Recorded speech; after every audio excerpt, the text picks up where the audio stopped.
लाहौर के मुख्तलिफ इलाकों में सीसीडी पुलिस के 4 मुबैना पुलिस मुकाबलों के दौरान 6 मुलजिमान हलाक हो गए। पुलिस जराये के मुताबिक 2 मुलजिमान सीसीडी मॉडल टाउन टीम से मुकाबले में मारे गए, जबकि ग्रीन टाउन में जेर हिरासत मुलजिम साथियों की फायरिंग से मारा गया। इसी तरह सीसीडी सिविल लाइन्स से मुबैना मुकाबले में 3 मुलजिमान मारे गए। मुलजिमान की लाशें पोस्टमार्टम के लिए मुर्दा खाने मुंतकिल कर दी गई।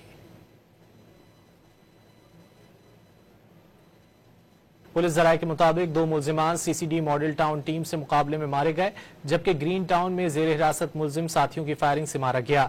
इसी तरह सीसीडी सिविल लाइन्स से मुबैना मुकाबले में 3 मुलजिमान मारे गए। मुलजिमान की लाशें पोस्टमार्टम के लिए मुर्दा खाने मुंतकिल कर दी गई। पुलिस जराये के मुताबिक 2 मुलजिमान सीसीडी मॉडल टाउन टीम से मुकाबले में मारे गए, जबकि ग्रीन टाउन में जेर हिरासत मुलजिम साथियों की फायरिंग से मारा गया। इसी तरह सीसीडी सिविल लाइन्स से मुबैना मुकाबले में 3 मुलजिमान मारे गए। मुलजिमान की लाशें पोस्टमार्टम के लिए मुर्दा खाने मुंतकिल कर दी गई।